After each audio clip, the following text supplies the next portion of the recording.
بارگاہ رسول والے رسول میں درود پاک کا امتحان پیش کریں۔ اللہم صلی علی سیدنا مولانا محمد وعلی الجود والکرم وآلہ وصحبہ وسلم۔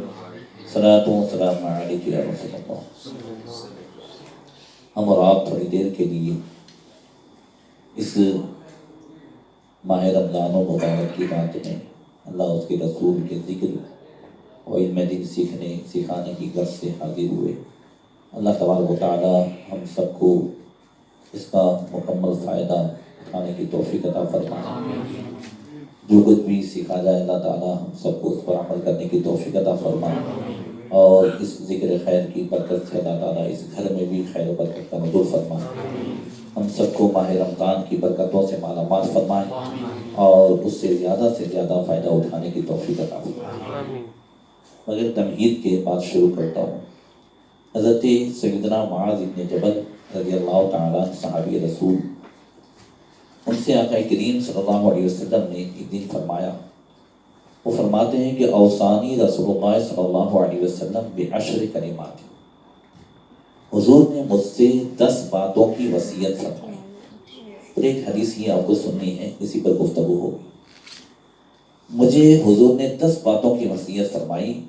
اس میں پہلی بات یہ تھی کہ معاذ لا تشرک باللہ وَإِن قُتِلْتَ وَحُرِّقْتَ، کہ معاذ کبھی بھی اللہ کے ساتھ کسی کو شریک مت کرنا، چاہے تو جلا دیا جائے چاہے تو قتل کر دیا جائے۔ اس جملے میں جو ایمان کی اہمیت ہے اسے آپ سمجھیں۔ حقیقت میں ہم مسلمان کے گھر پیدا ہوئے، اسلامی ماحول مل گیا، اور اس کے لیے نہ کوئی محنت اٹھانی پڑی نہ کوئی قربانی دینی پڑی۔ اس کا حقیقی لطف آپ اسے پوچھیں کہ جنہوں نے اسلام اور ایمان کی خاطر سب کچھ چھوڑا، بہت ساری تکلیفیں اٹھائی۔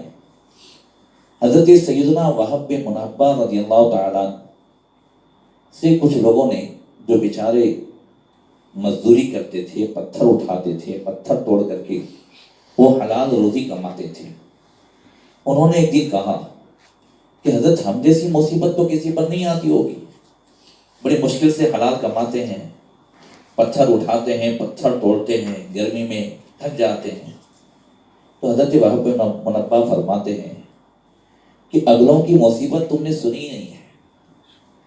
اگر تم اگلوں کی مصیبت، یعنی اگلے انبیاء کرام اور ان کی جو امت تھی، ان میں سے بعض پہ ایسی مصیبتیں آئی ہیں کہ اگر وہ مصیبتیں تم سن لو تو پھر تم جو ہے اپنی مصیبت کو ایسا سمجھو جیسا کہ آگ کے سامنے دھواں ہے۔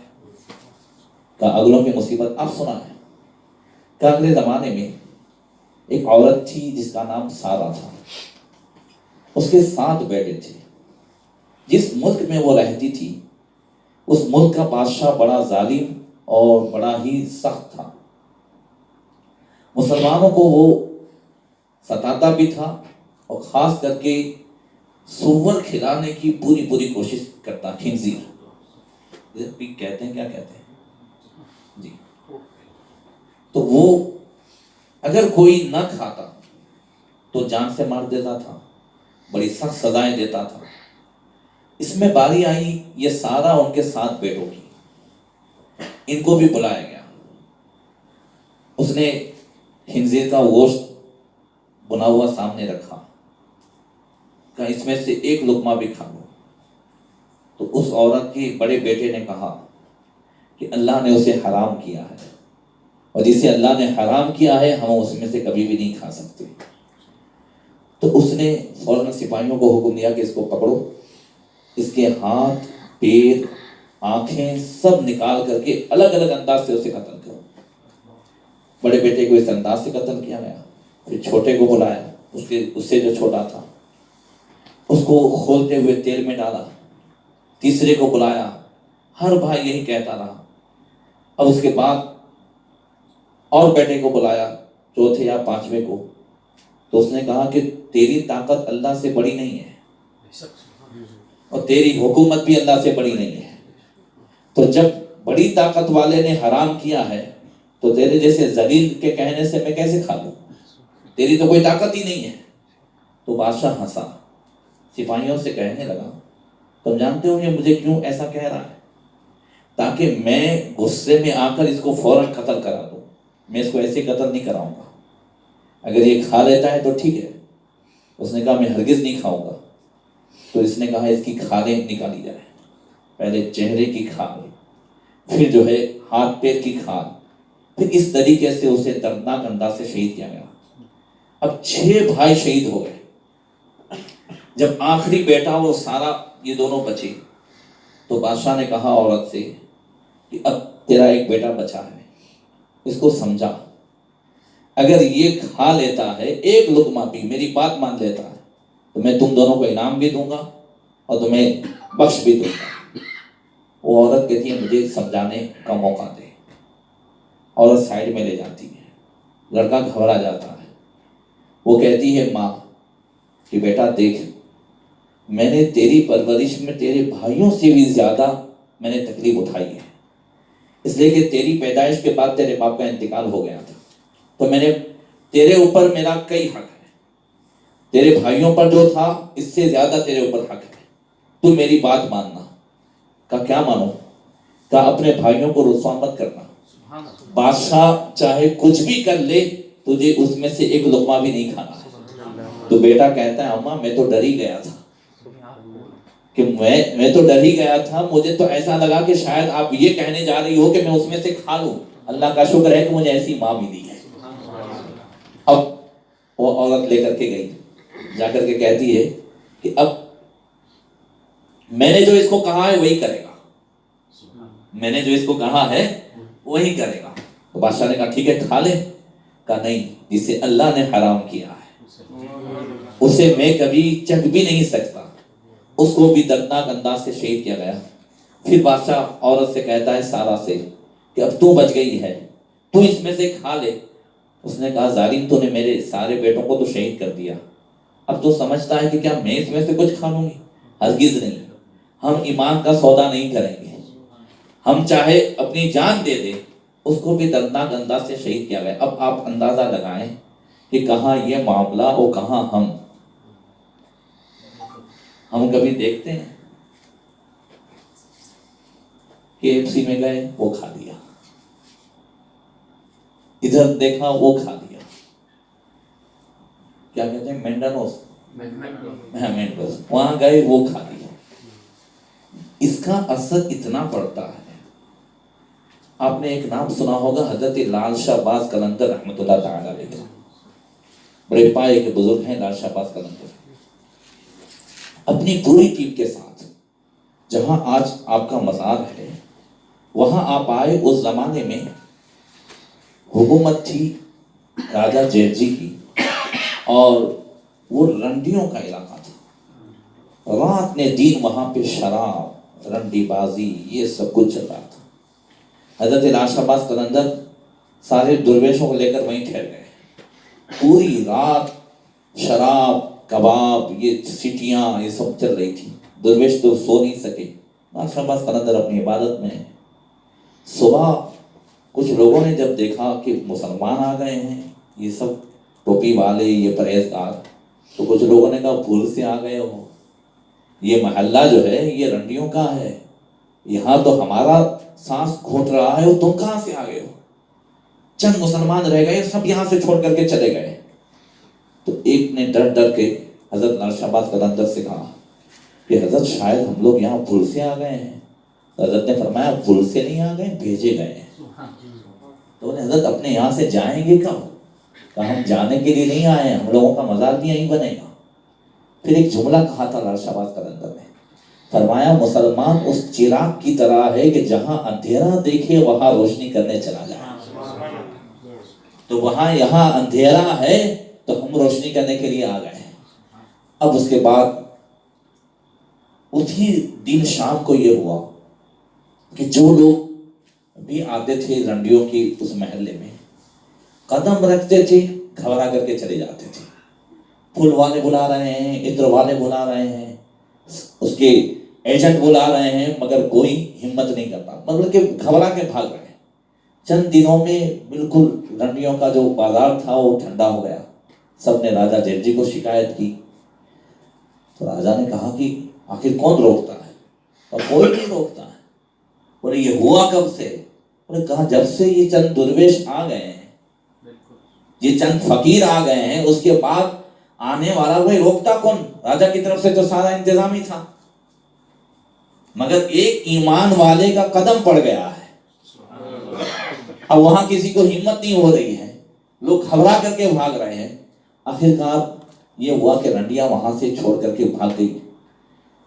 حضرت لال شہباز قلندر میں شارٹ میں بتاتا ہوں، لال شہباز قلندر نے وہ مکان بھی گرا دیا، مکان کا مالک آیا اور بہت کچھ حضرت کی طرف وہ کرنے لگا۔ حضرت نے ایسے ہی اشارہ کیا، گھوڑے سے گرا اور مر گیا، اس کو وہیں دفن کیا گیا۔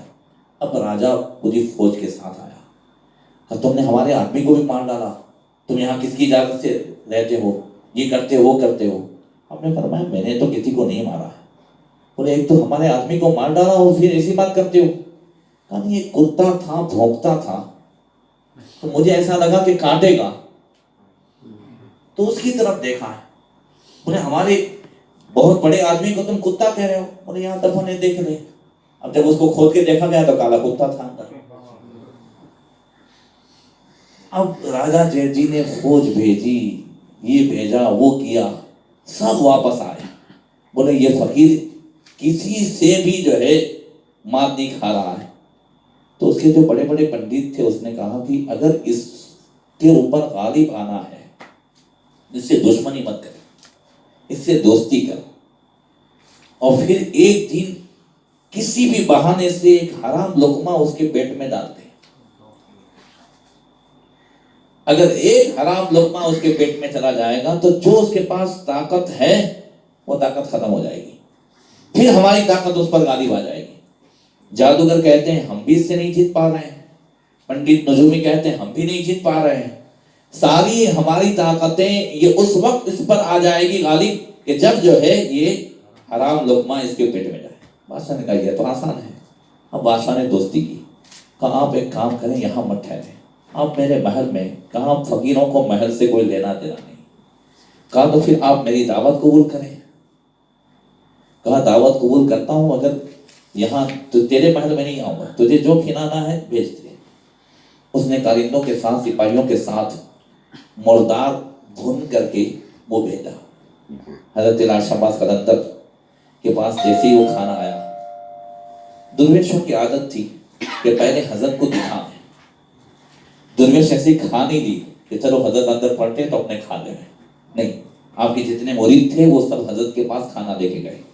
حضرت نے اسے دیکھا، کھانا بھنا ہوا ہے، اچھا رکھا ہوا ہے، اور دیکھ کر کے کہتے ہیں اچھا میرے پیٹ میں حرام کا ڈلوانا چاہتا ہے؟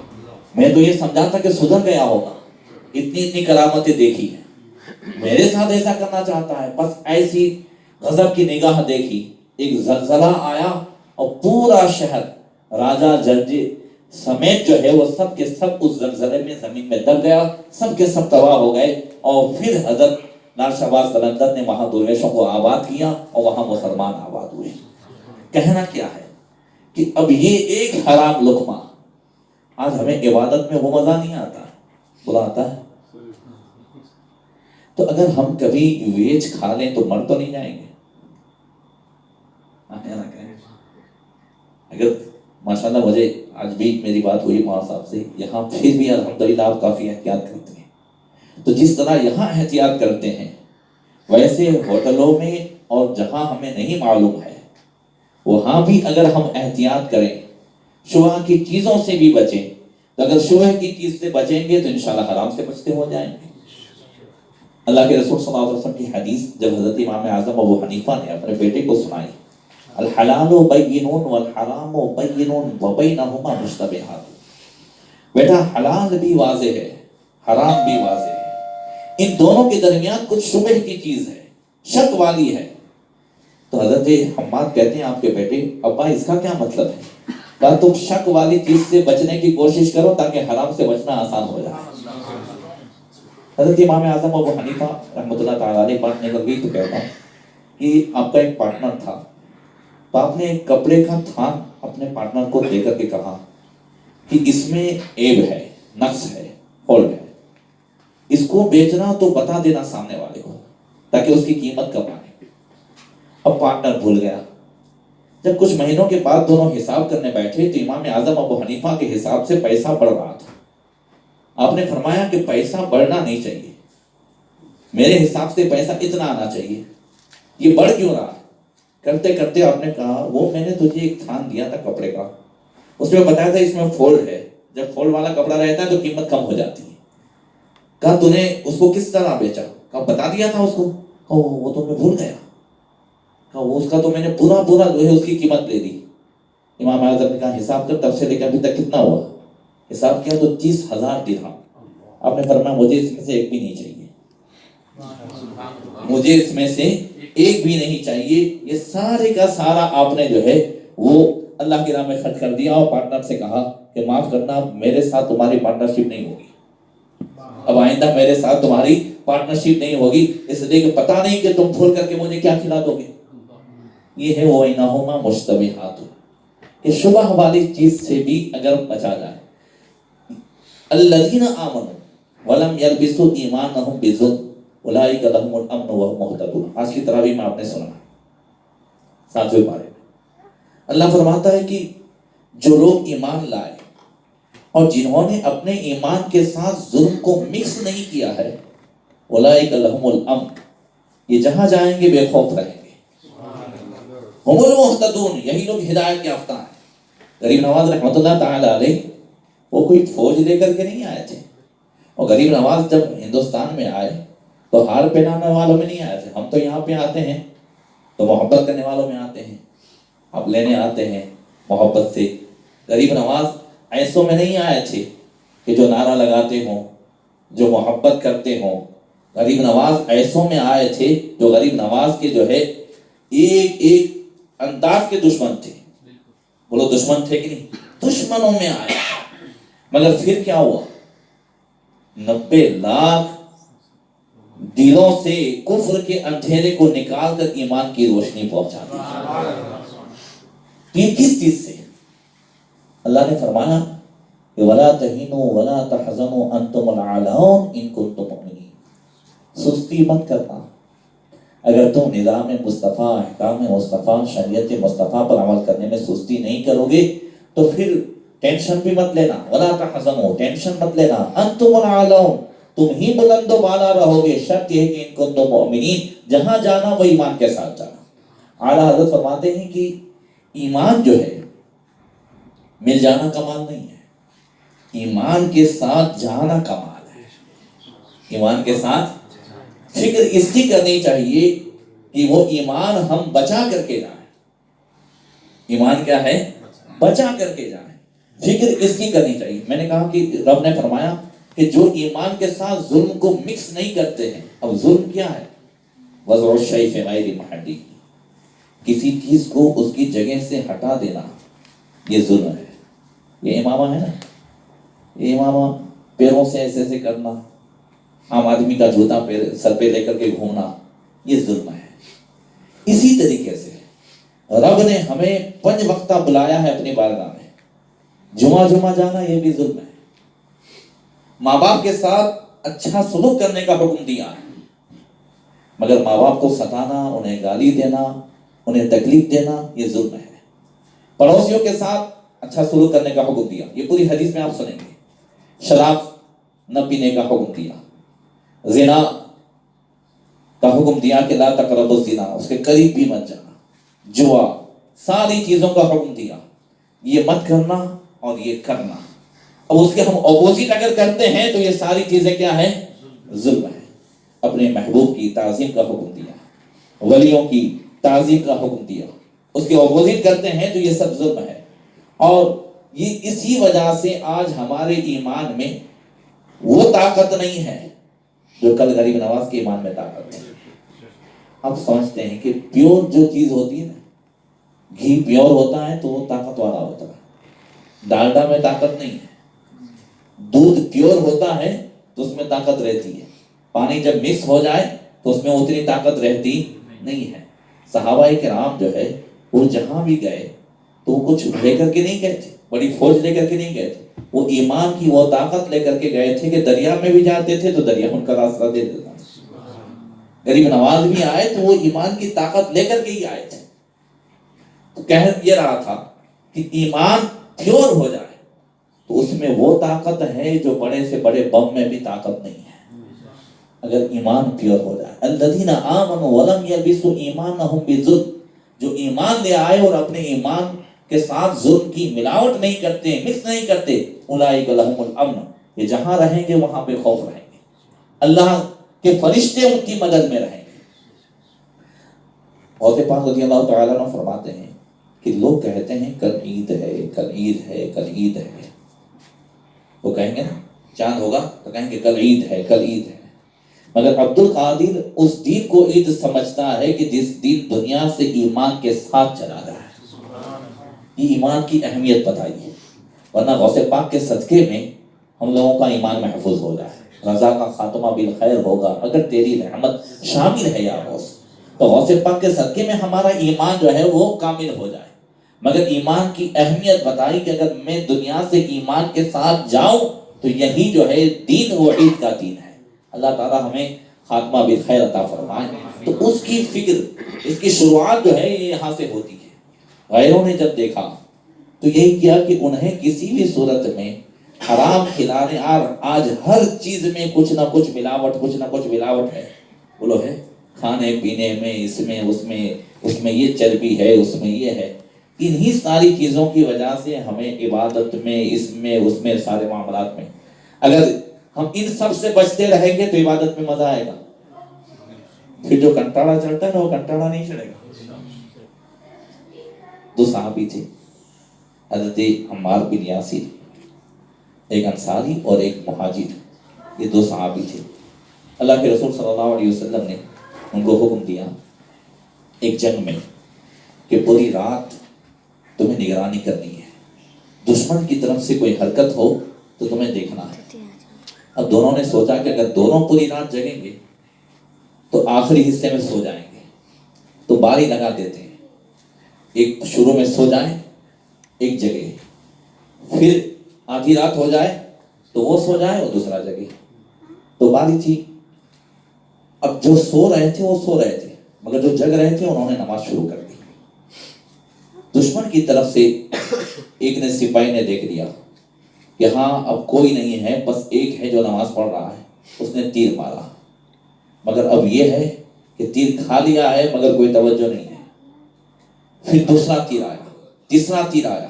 جب 3 تیر لگ گئے اب انہیں اندیشہ ہوا کہ اب زیادہ خون نکل جانے کی وجہ سے اب کمزوری زیادہ ہو، کہیں شہادت نہ ہو جائے. تو فوراً انہوں نے نماز کو مختصر کیا، اپنے ساتھی کو جگایا. جب ساتھی کو جگتا ہوا دیکھا تو سمجھے کہ سب جگ گئے ہیں تو دشمن تو بھاگ گیا. مگر ساتھی نے حضرت عمار نے کہا ارے تم نے مجھے پہلے کیوں نہیں جگا دیا؟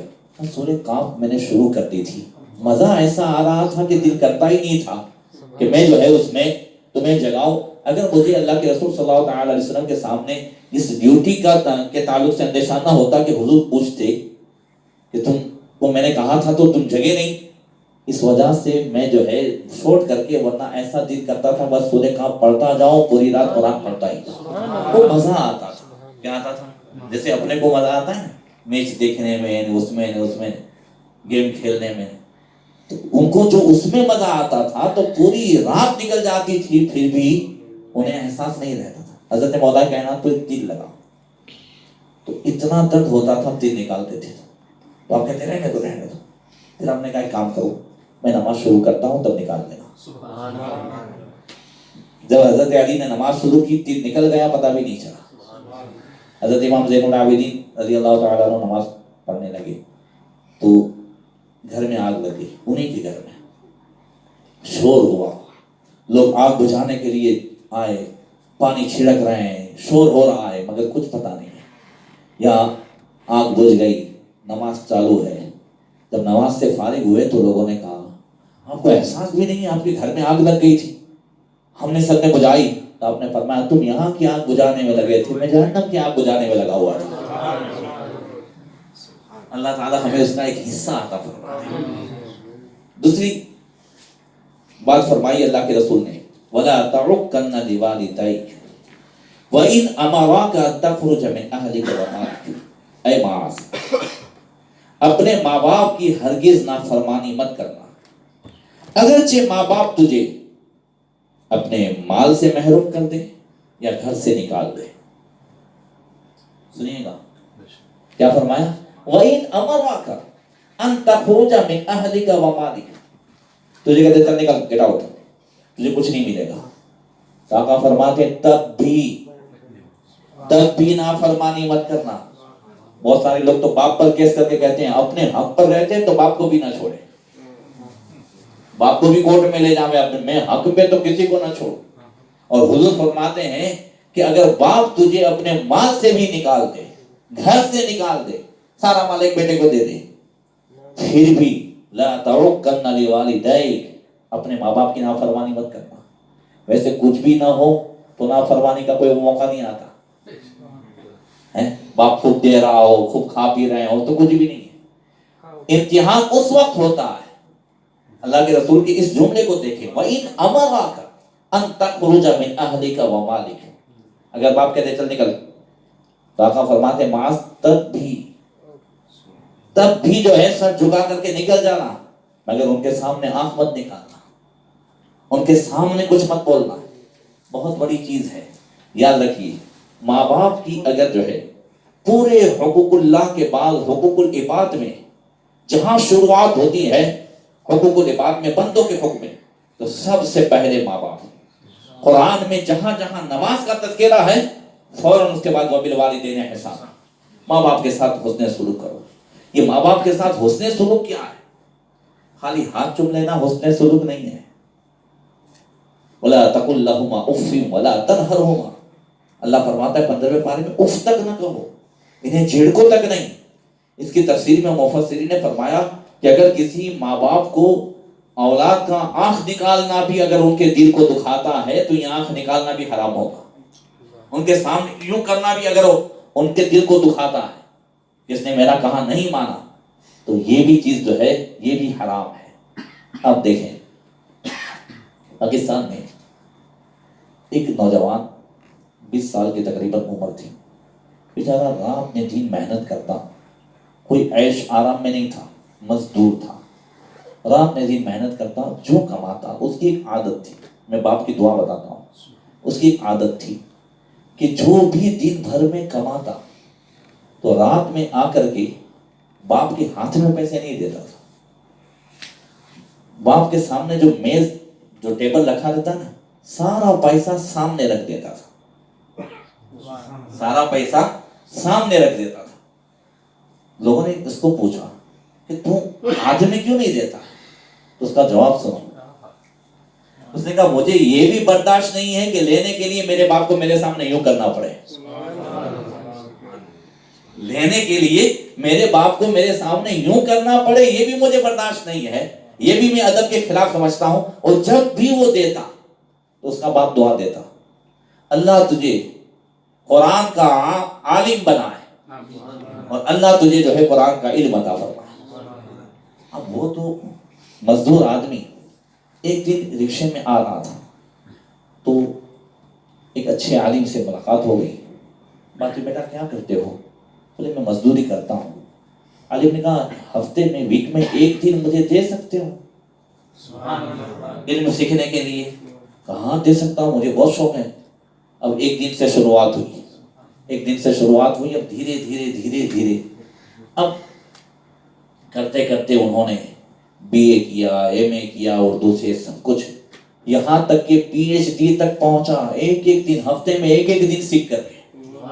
اتنی محنت کی، اتنی محنت کی، باپ کا تو انتقال ہو گیا۔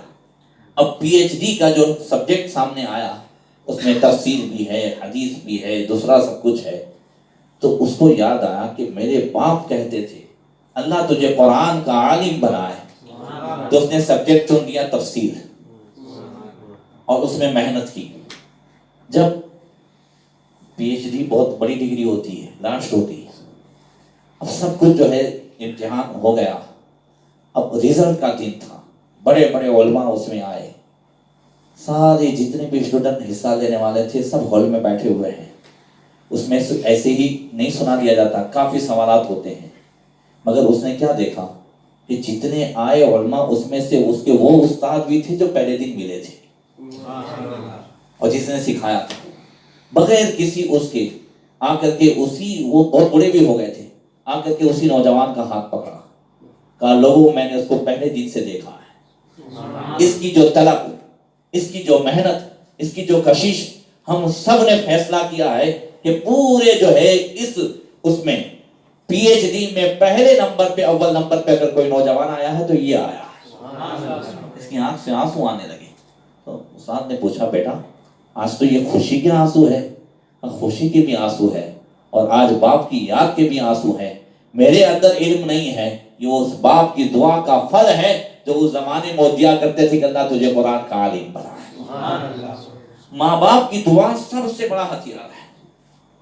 ابھی میں ساؤتھ میں تھا، بات چیت چلی، یہ باپو وہ باپو یہ کرو، میں نے کہا ایک باپو بتاؤ، میرے پاس بہت بڑا باپو ہے۔